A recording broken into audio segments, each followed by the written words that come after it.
What up, everybody? Welcome to Creeps of the Crypt. I'm your host, John, along with my co-host. Other Alan.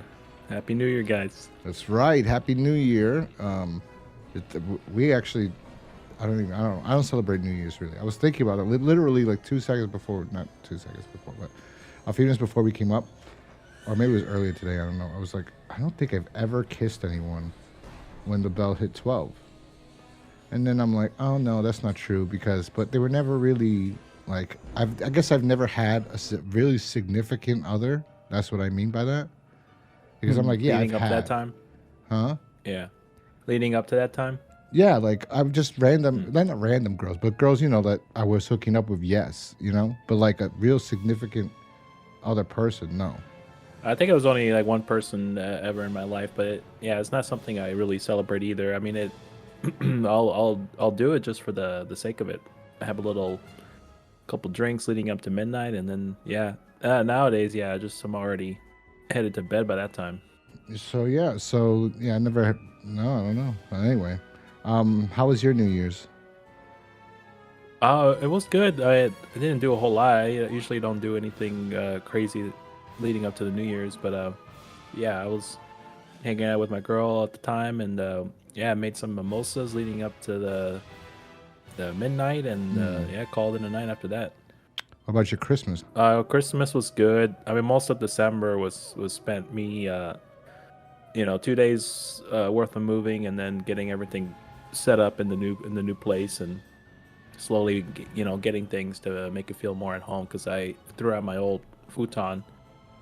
That was done.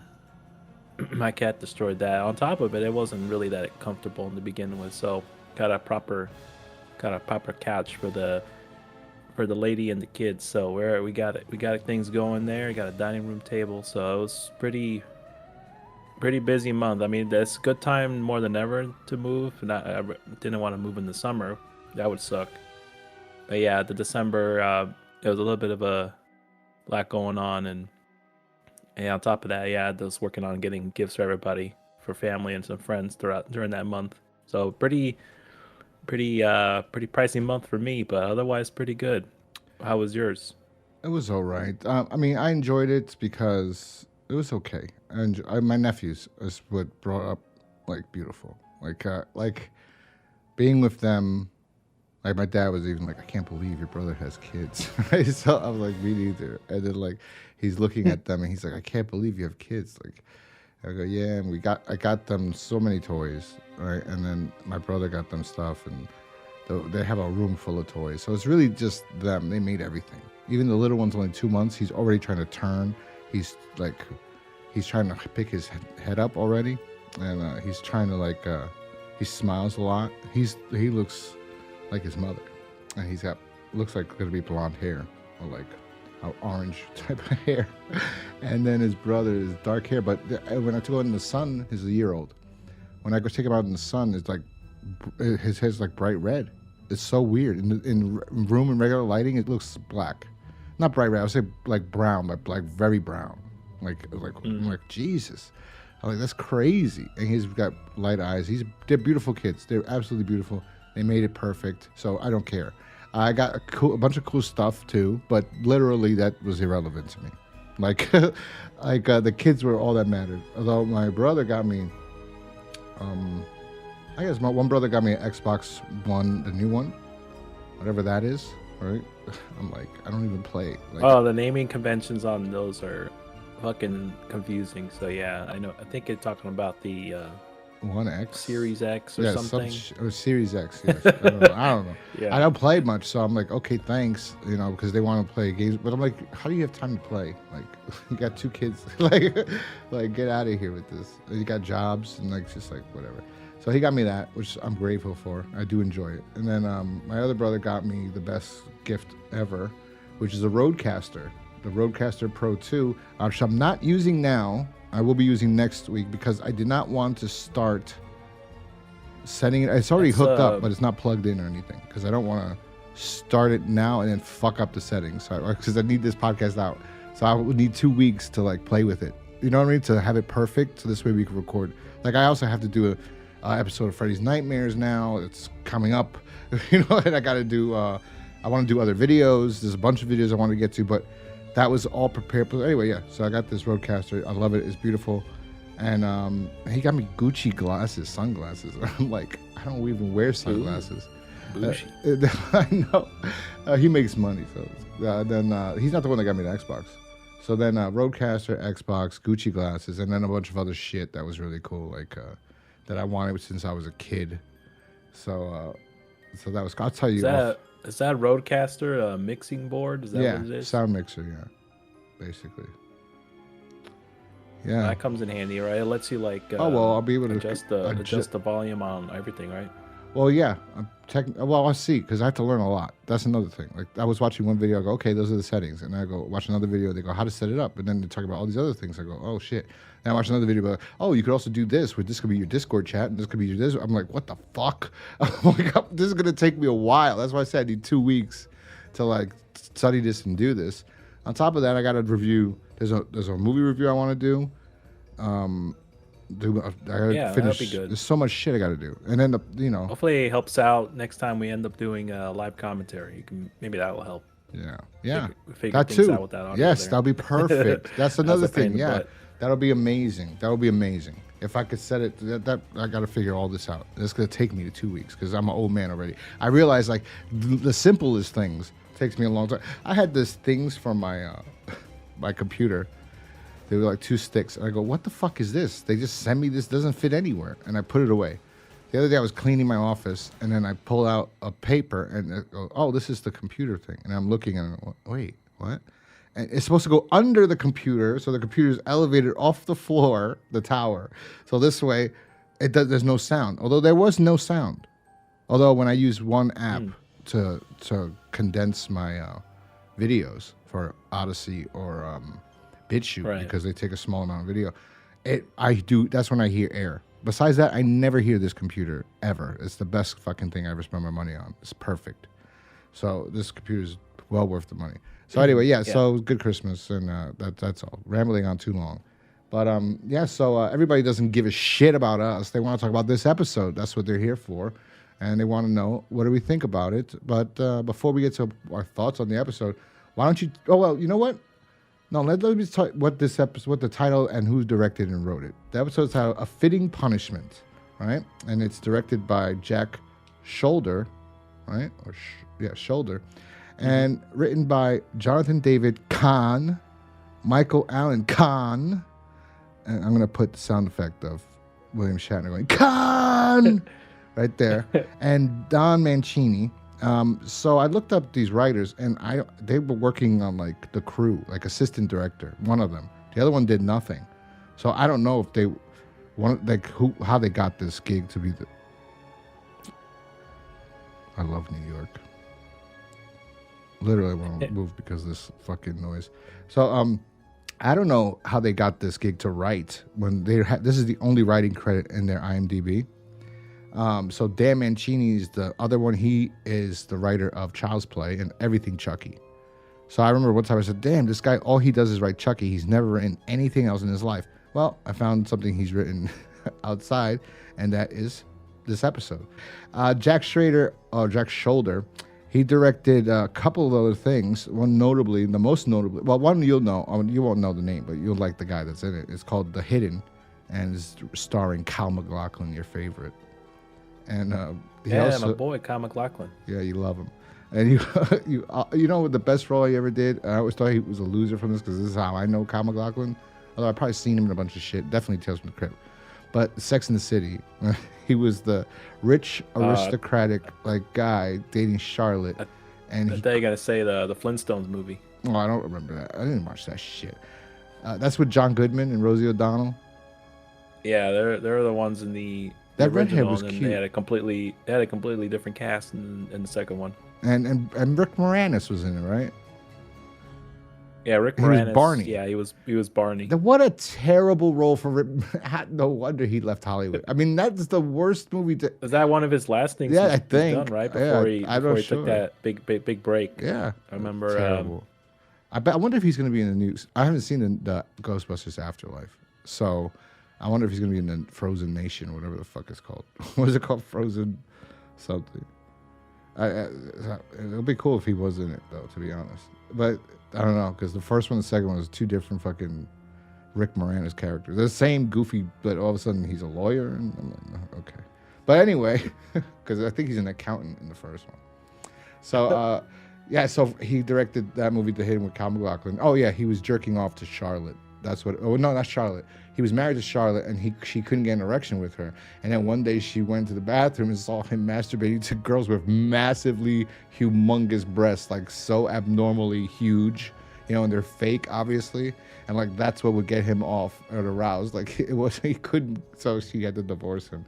That's what I know Kyle MacLachlan from. I know he's been in a bunch of shit, and he is a talented actor, but like that's one. Yeah. But this director also directed Freddy's Revenge, the gay Freddy movie that he didn't realize was gay. So that's interesting.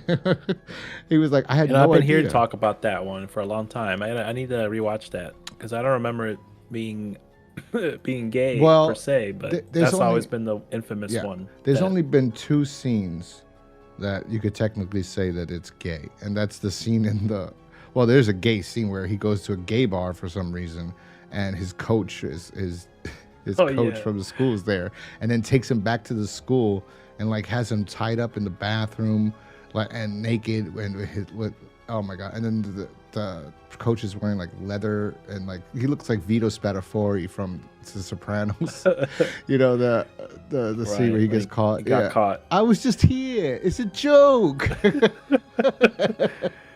So he's like that, and then all of a sudden Freddy attacks him, and then there's a that's true. That's that one scene. Then there's a scene in his bedroom when he plays like some song. Like I could sing the song because I like that scene because the glasses he wears these glasses, but they got like wings on. Like his underwear. No, he's in pants, but he dances with this thing. You know that thing with the ball. It looks like that. I don't know if that's what it is. It's a thing and it has a string, and you're supposed to throw the string, and the end of the string's a ball. You're supposed to spin it and try to catch it on the thing, right? So that's what it looked like. I don't know if it's that, but then he like takes that and puts it like it's his cock, and then he starts dancing like seductive, like a female. And then he starts thrusting, and then he pops it, and it pops. Hey, we haven't done that at least once in your own private home. Come on. Not that. Well, when I was a kid, yeah, but not that part. Like I would dance to that song when I was small because I liked the song. It's like, touch me, baby. Hold me, baby, kiss me all night long. I think that's it. I don't know. I could be imagining that song, but it sounds like it. So anyway, so he directed the gay one he didn't know was gay. But that's a good one. Those are the two gay scenes. And then there's a scene in the movie where he tells his friend that he needs to stay with him because he's scared Freddy's is in his body. And he wants to come out. Yeah, that's what he tells me. He goes, he's in my body. And he wants to come out. It's a metaphor. And then the guy goes, and you want to sleep with me.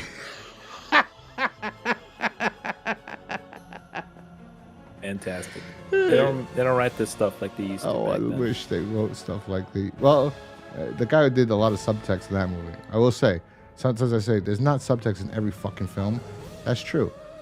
Now lately there's more subtext than film. Most of the film's shit, and there's all these subtexts. You're like, what the fuck is all this garbage? But yeah, there was a lot of subtext in that one. I just watched the scene as you were talking. Yeah, not that bad, but yeah, it's a little.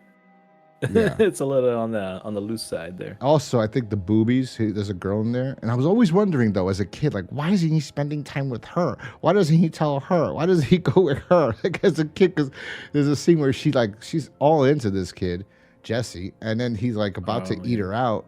And then he's like kissing her stomach, and you see her breasts. And as a kid, I was like, "Wow!" Right? So all of a sudden, like his tongue comes out, and it's like Freddy tongue, like and it's long. Oh yeah. And then he puts it back in his mouth, and I was like, "Oh, I don't know why, but that excited me as a kid." I swear. You wanted to see what he could do with that tongue. Huh? I know. Yeah. No.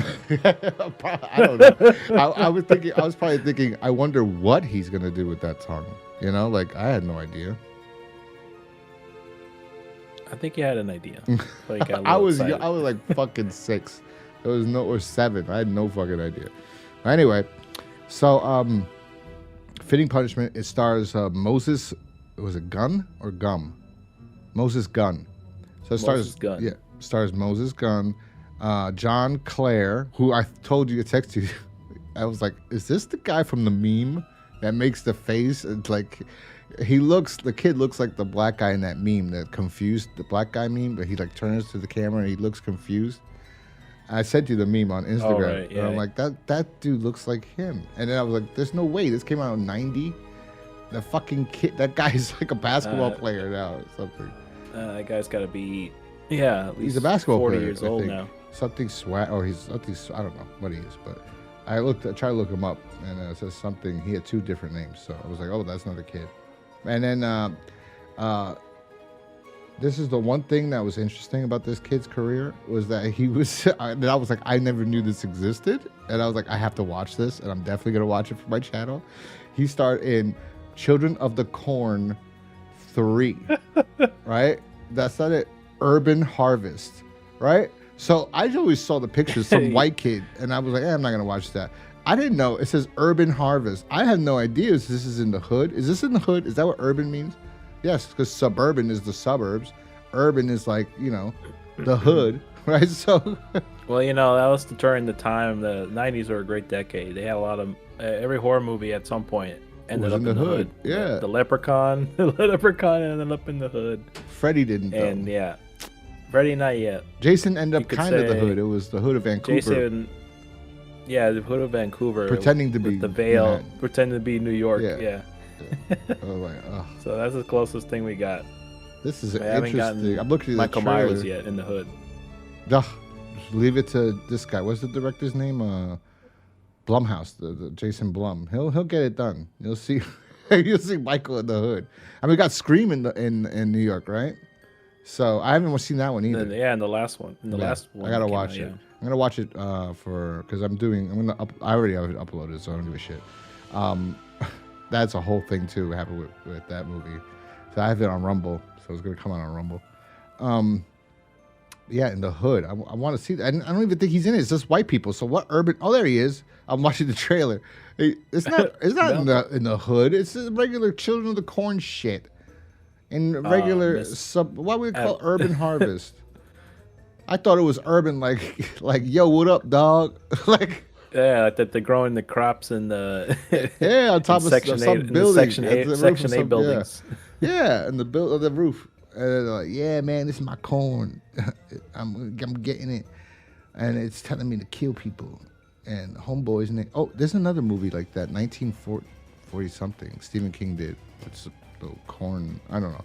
There's a scene where the corn comes alive. So, but so that was one thing I was interested to see it, but now I saw the trailer and I'm like, now I know I never liked it because it looks like shit. So it would have been much better if it was in the hood. That would have been a movie. Children of the Corn in the hood.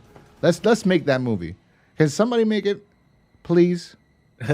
Put Ice-T in it. Because if this was not it, Urban Harvest. What the fuck? What is Urban Harvest? Let me look up Urban Harvest because I probably look like an asshole. Like, idiot. Urban doesn't mean hood. Urban means this. Urban Harvest, diversity and equity and inclusion statement. Okay. Never mind. I guess it is. Well, maybe now, right? Look at that. Urban Harvest, diversity, equity, and inclusion. Did you know they have black kids in 90s movies? Come on, man. Of course. They've had many.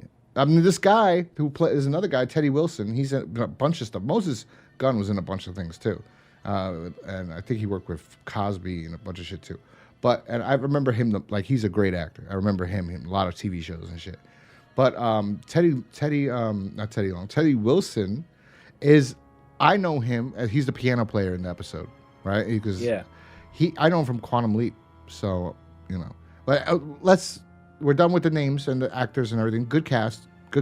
John Clair, he's pretty good for Bobby in this episode. But let's talk about who is Bobby, what's going on in this episode? What is this episode all about? Yeah, the episode follows pretty much a mortician. I don't know. IMDb says he's a funeral director, but he seems to do everything as we get into the episode. Named Ezra Thornberry, and then like you mentioned, John Clair playing Bobby. Ends up in this episode. Yeah, he plays a mortician, and we get introduced to him through like a funeral that's happening, and and Bobby shows up as his next of kin in a way because his parents got killed in a car crash, and as you start get to know him a little bit, you start seeing he takes a lot of shortcuts, a lot of liberties with his clients. Whoa.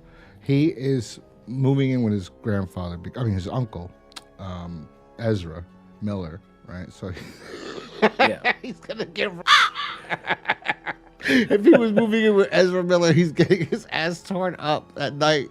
He's gonna get choke slammed in the daytime. Oh God, Ezra choked that girl. Okay, so Ezra Thornberry, like you said, mortician, undertaker, right? Mm-hmm.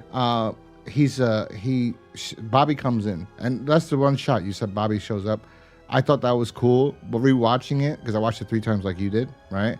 So I rewatched it again, and I'm like, that, if knowing already, like when it started, I thought that's like a panel of a comic book, like you set on a house or a building, right? And then you'd have the box, that's the narrator box, right? Or telling you what's going on in this town of whatever, blah blah blah blah blah blah.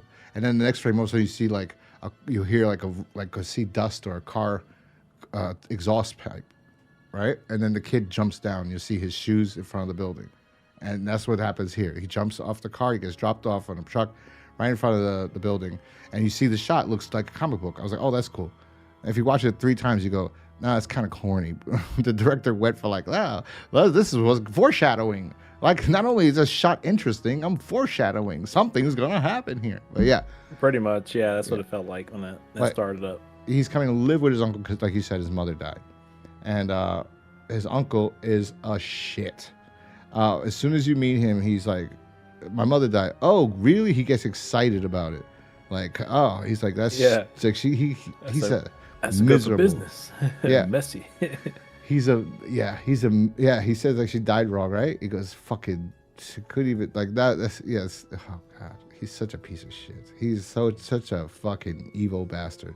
But and then you get to continue to see that as this kid's like, no, I'm here to live with you. Although he's so fucking tall, I don't know how old he was at that, like, and I can't even. Yeah, I never got a sense of how old he was. He was really tall. They would just kind of say he's a teenager, but I don't know. He looked like 18, tall 19. Kid. Yeah. They could pass for a 19-year-old, that's for sure. But he's fucking tall as shit. He's probably in his 20s, but yeah. That's what we're led to believe in this episode. I said he could pass for 19, right? But in the show, he's supposed to be living with Ezra. He's so tall, and they put him in like a ridiculous costume. Like he's like wearing like suspenders and overalls. Overalls, suspenders, and yellow, white that baseball farmer shit. Like shirt. That was weird. God. Weird style for the 90s, even then. I wore that one time as a kid. I remember my mother used to dress me in some fucked up shit, bro.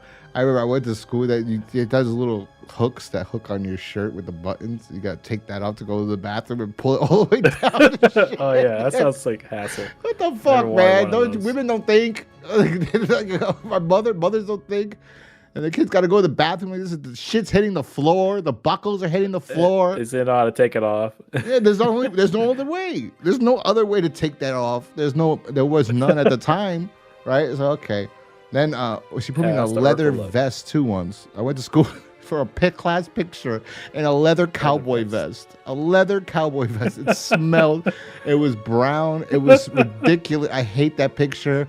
I hate it with a passion. I did not want to wear that stupid fucking thing. And my mom said, no, you gotta look cute. I look like a fucking idiot. I hate that picture. But anyway. It looked like John Travolta, Urban Cowboy. Worse. It was so bad. I was like, what the fuck am I doing? Everyone was making fun of me. Like, oh my cowboy, get over here. It's time to take the picture. I was like, what the fuck? And then it smelled, because I guess it was real leather. I don't know. Or maybe it was fake leather. That's the good stuff. I don't know what it is. It was horrible.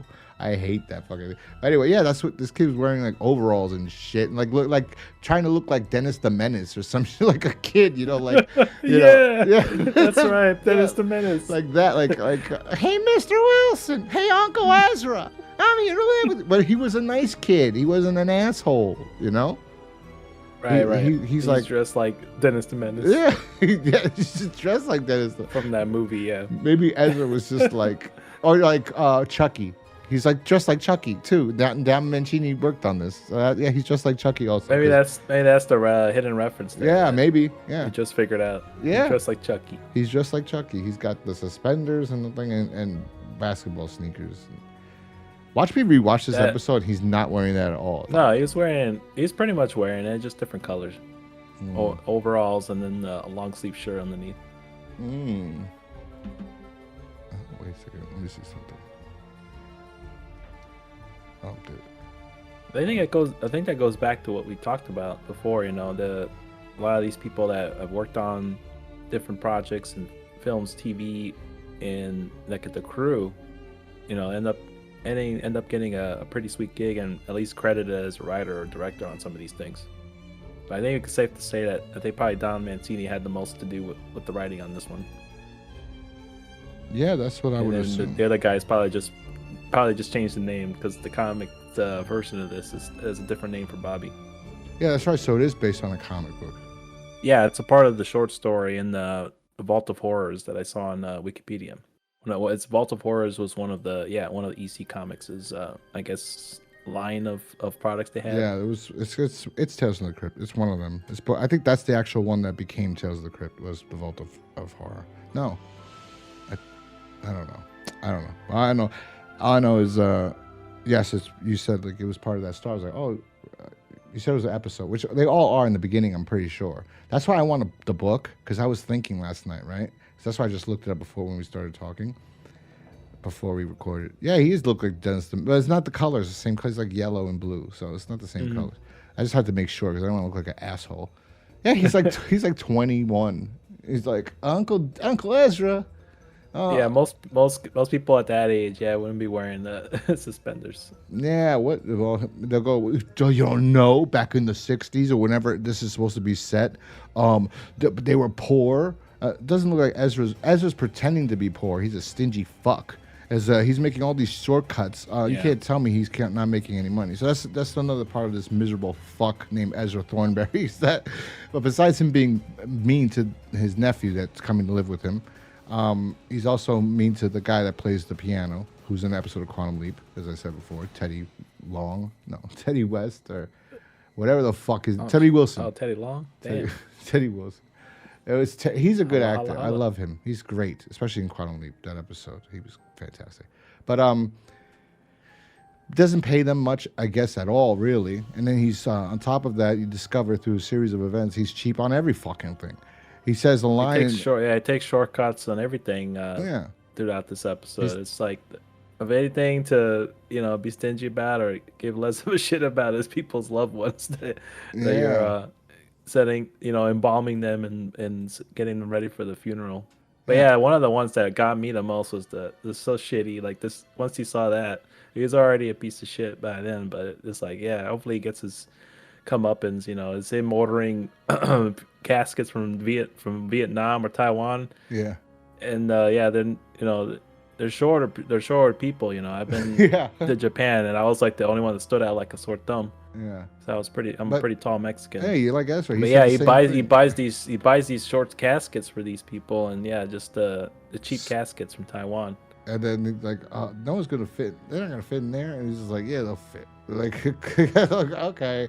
And then I was saying, I'll make them fit. For me, there was a line, and I was like I was like, this guy's like Tony Soprano.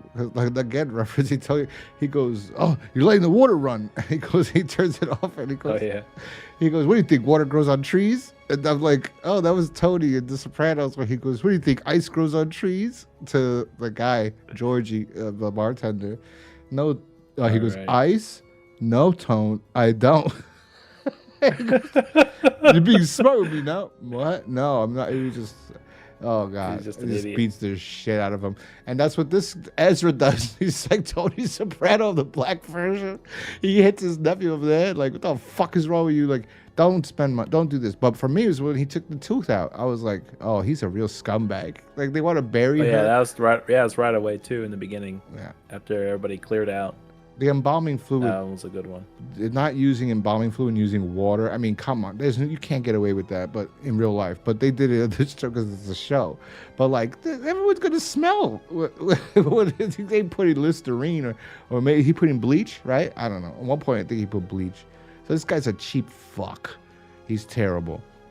He takes a cheap. Well, yeah, that's why he mentions in the previous scene where it's the beginning of the episode where they already were holding the wedding when Bobby showed up, and he was like, telling them to close the casket right away at some point. It might have been that scene or another one after, but because he could start smelling the lady, yeah, because he doesn't use shit, he just uses water. Yeah, then he gives him a room with no light. Don't use the light, and it's a fucking mortuary slab.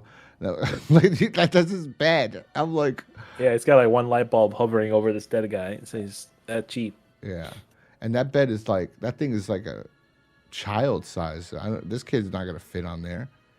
He's got. I would be like, I'll sleep on the floor, bro. I'm like, I'll sleep on the floor. Yeah, the worst room ever. I thought Harry Potter had it bad, just living under the attic, but under the stairs. But no. This guy takes the cake. Yeah, with that room. He's cheap in every aspect. He's a real scumbag, and he. Yeah, his bed was like a hospital gurney. Yeah, no, that's the. I think like a hospital gurney, like taking somebody. Oh my God, he's dying here. Like taking him on there. His house is bed, and then one light bulb hanging from the roof that he wanted him to turn off at night. Yeah, don't turn this on. There's nothing in the room. The room's like not even done. Like there's wood everywhere. Like they didn't put sheetrock. Nothing. That's gonna be like an extra 2 cents on your bill. Come on. I know, man. And he saw that one light bulb. He's cheap on every aspect. And like, well, where's his money going? Because it doesn't make sense. So then like you said, he was getting caskets from fucking Taiwan, and they were too small. And then he gets mad, and there are people like this that they're mad at something else or something they did, and then they take it out on other people.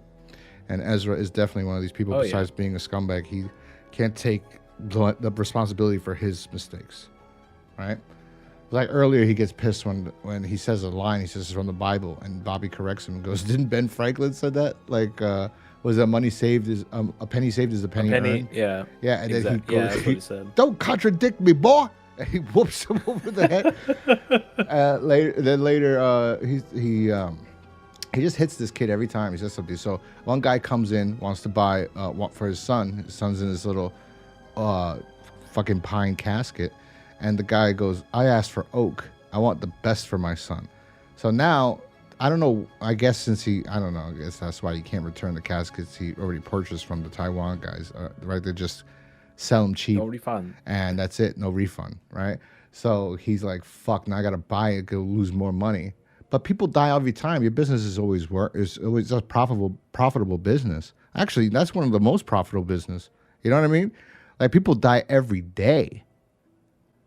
Every fucking day. Yeah, like he must be really shit at his job or finances or who knows, because we don't really get into that. But you're right. I can't see it being. It's a small town. It's not like he's suffering like a restaurant. Restaurants are the more likely to fail. Yeah. But a funeral home, I doubt it. Bars too.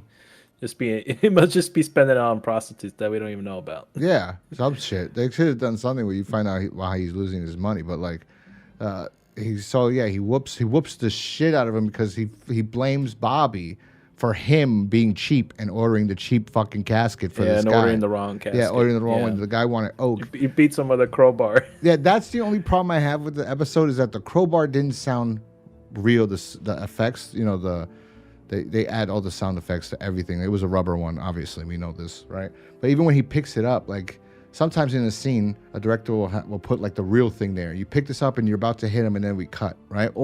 And then they'll use part of that. Either he goes to pick it up and they use that part so you can see it's heavy. Then they cut to a different angle, and then he lifts it and it's the rubber one. Not that it looked rough, yeah. It was the effect, the sound effect. It looked fake. You could tell it's fake, but the sound effect on top of it was whack. Like it didn't like, I don't know, like there has to be the scraping sound, like the metal scraping against because it was on the gurney, right? So it should have scraped on that, like metal sound sliding. When he picked it up to hit him, that would have been something, that could have added to the weight of the crowbar, because crowbars are heavy as fuck. I've had one Yeah. fall on my head. Okay, so they're fucking heavy. I know how heavy they are. And you pick it up, you can feel it's solid. This is gonna fuck somebody up, bro. You don't want to. If somebody was standing with me with a crowbar, I don't want that fucker using it on me at all. I don't want him swinging it at me. That shit's gonna hurt. So they could have done something that made it seem more impactful, but because he beats him, it looks kind of whack, and because he's an old man or whatever. But the kid's down on the floor. And he's crying, and you only know it if you know what a crowbar feels like. And obviously, I think a lot of kids today have never lifted a crowbar in their life, or even know, like, besides seeing it in a video game, you know, what the fuck it does or what it's used for. You know what I mean?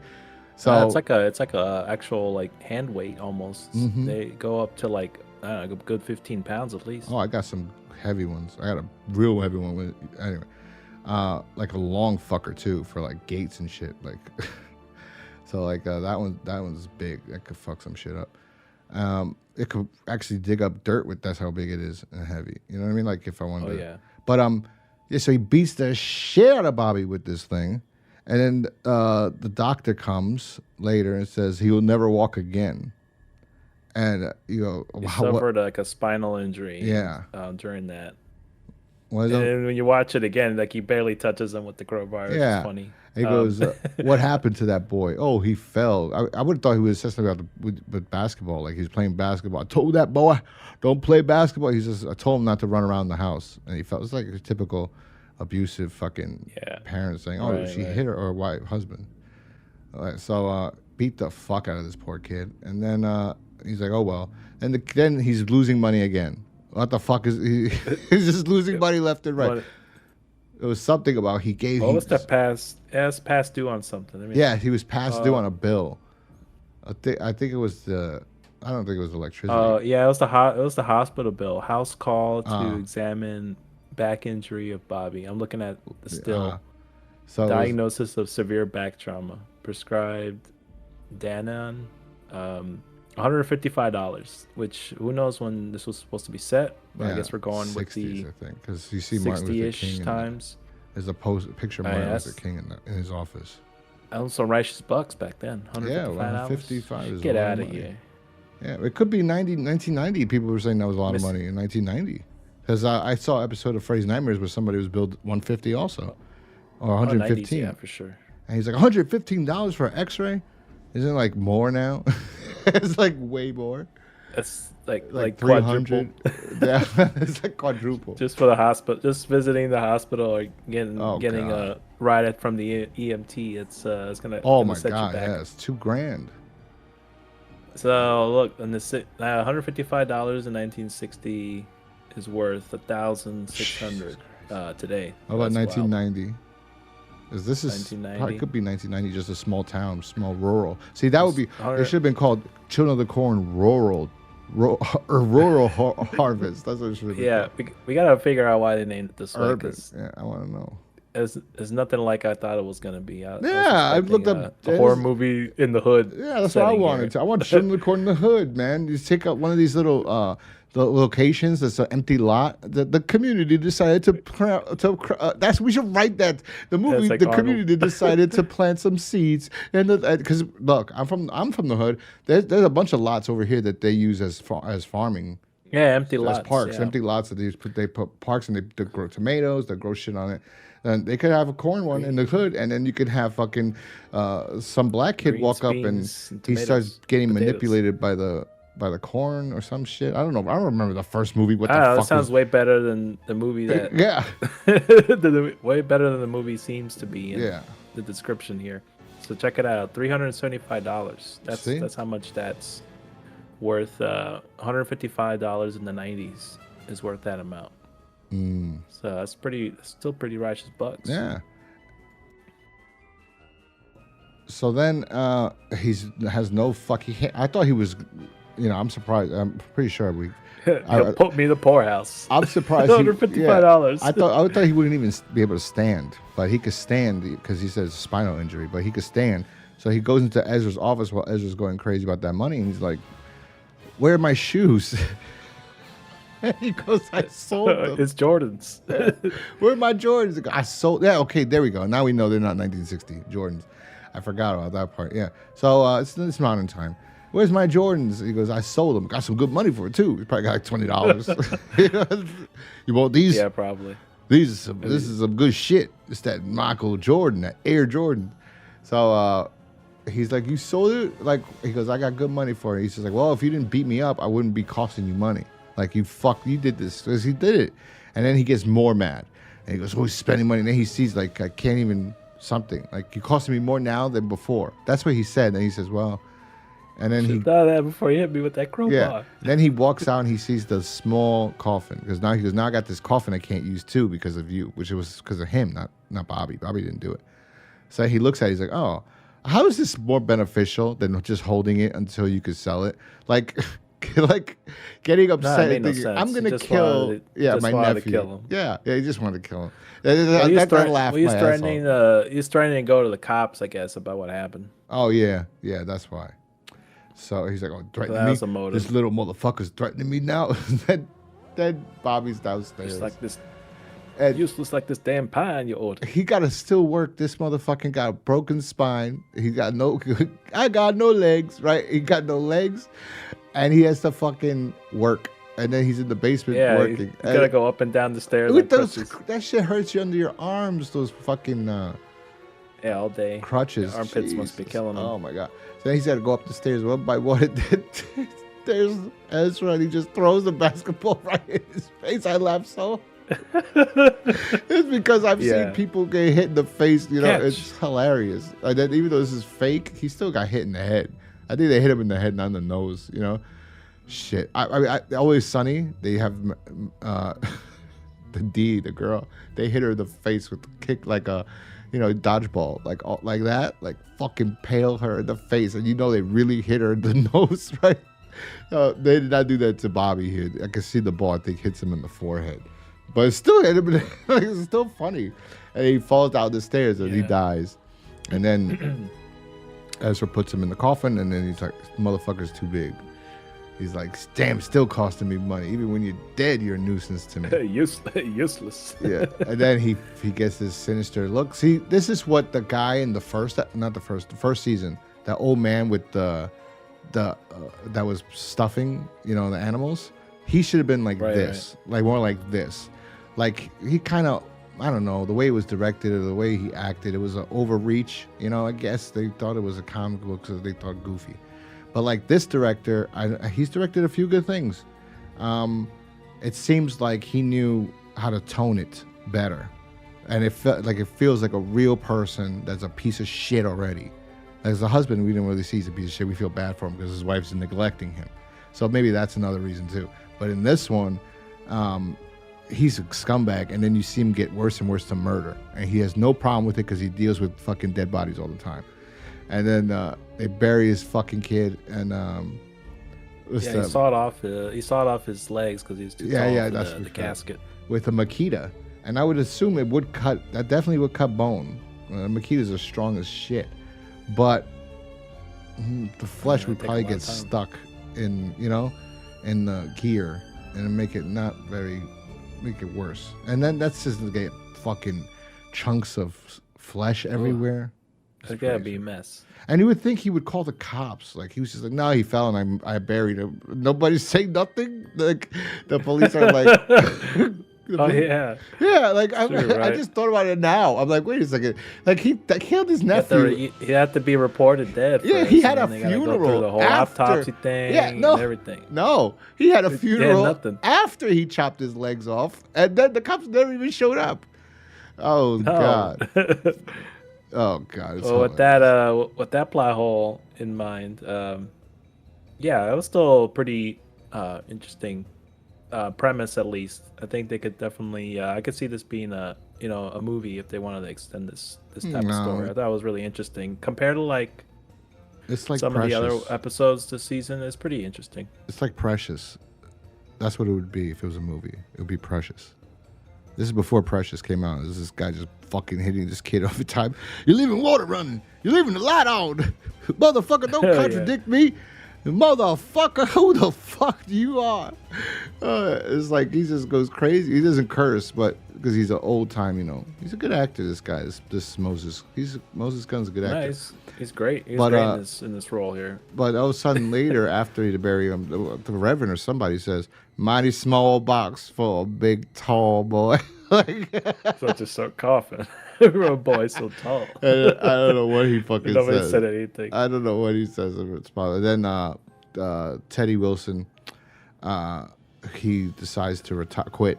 He's like, I know you killed that kid. He's like, but they didn't focus too much on him because him being so terrible. Because to the kid, he hit him a few times, but they do a good job decently at the end. Like after he cripples him, see, because before he cripples him, you're kind of like, that's a big jump, right? Because he wasn't that terrible to him, right? But after he beat him and then he fucking. Then he has more of a reason because he's they made it more plausible that he would go to this level already because you already seen small amounts of his rage, so you could see what it would go to just for the kid telling him I might go to the cops. He's like, Mom, you might be dead, and obviously the cops would have never came anyway. I don't know why he jumped to conclusions. I'm gonna call the police, and they would have never showed up. So, whatever. So then he hears a knock at the door after the next day or that night. After the guy quits, after Teddy Wilson quits, because he goes, I know that boy didn't die, didn't fall. I know you did it. I can't prove it, but you did it. And he bounces. Mm-hmm. He starts hearing like a noise in the front door, and he goes and nobody's there. And then he hears noise downstairs, so he goes down, nobody's there. And then he sees the light on upstairs or some shit in this scenario. He's like, "You motherfucker, you fucking with me." I love black horror movies what they do with older black people, or even because this reminded me so much of a segment from Tales from the Hood with David Alan Grier. Like the way he talks and shit that David Alan Grier does, and that even though David Alan Grier curses, Ezra doesn't, but it reminds me of that. Plus, they're just always better. It feels more realistic in a sense. The older ones, now now it's hit or miss with these movies, but like the older ones, when it was a black horror movie, I think they're better than a lot of things coming out today. But anyway, he starts hearing like tapping, and I thought it was going to be the crutches.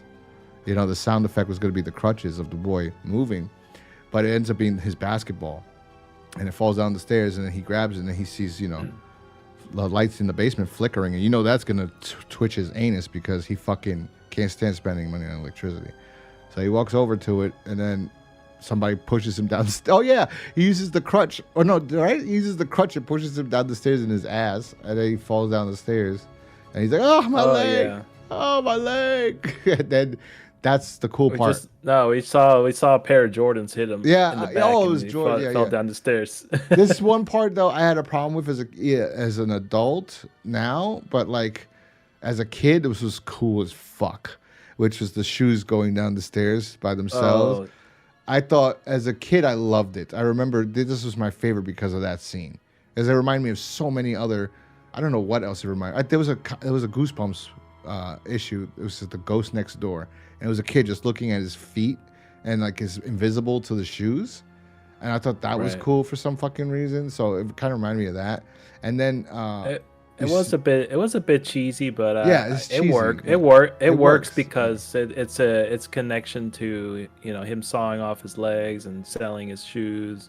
Yeah, and even the cover of the comic that they introduced, it all makes sense. It works, but it is a bit cheesy. Yeah, it ends in the fashion of we've seen a few times already.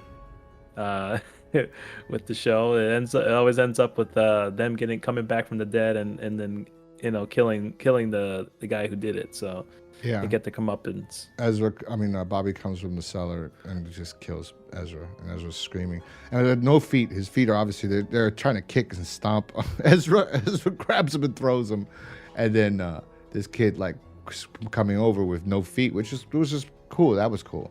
That looked no problem. Cool, yeah. It was the feet by itself coming down the stairs. They took too long or focused too strongly for you to see it. But as a kid though, that was cool as fuck. I remember seeing that and thinking that was amazing.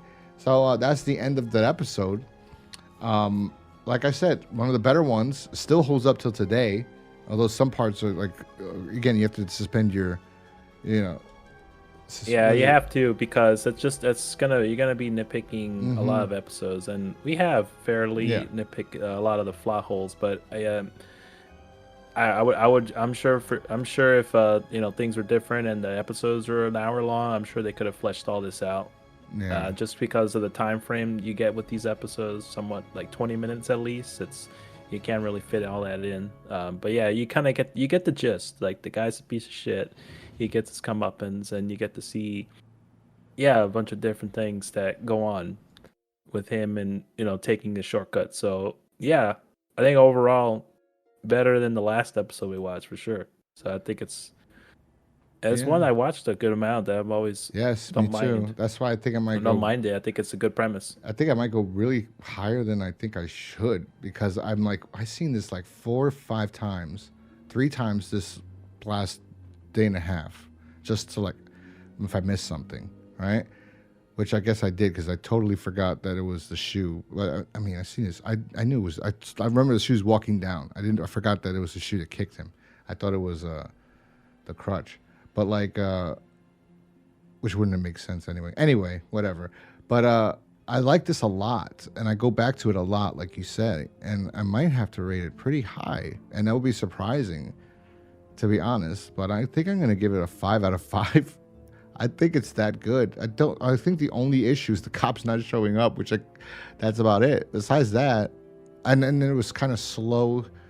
No, it was just a short episode too. It's pretty good. Yeah, I like it a lot. It had a lot of things in there. It was really well paced and didn't drag. Yeah. And there's a lot of interesting things that go on within that short time.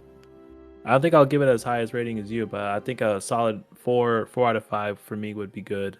Yeah, I mean, it's simple. There's nothing crazy here. I think it's just a really good premise, good performances, and there's not a whole lot of things outside of the realm of possibility in this one compared to like the ones we've seen before. There's just sometimes they have good premises, but the way they're presented and how it leads to the end, it's super convoluted than it needs to be. This one, very straightforward.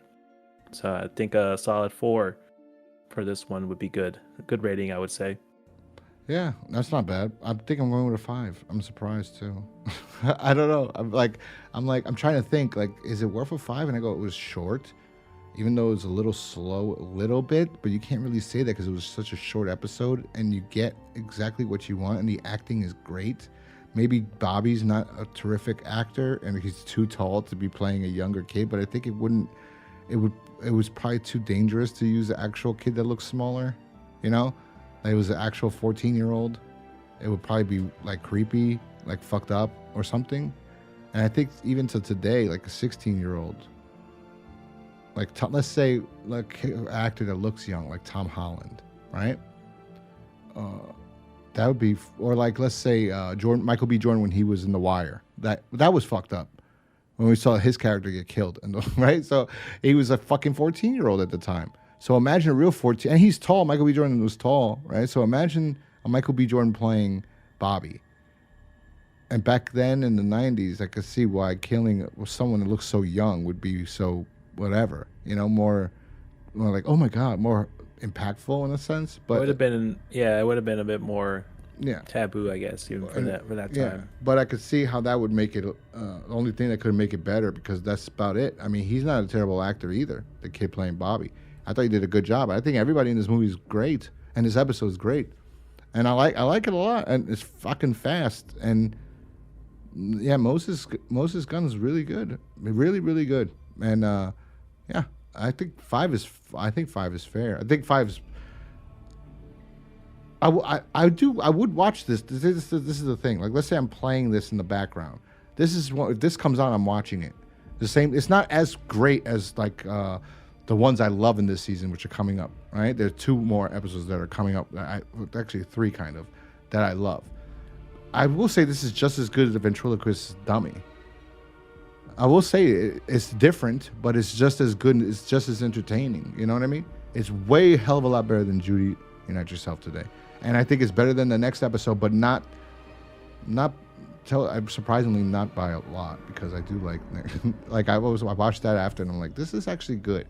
There's only like a few issues I have with it, but that's because that's not my style. But we'll get to that one next episode.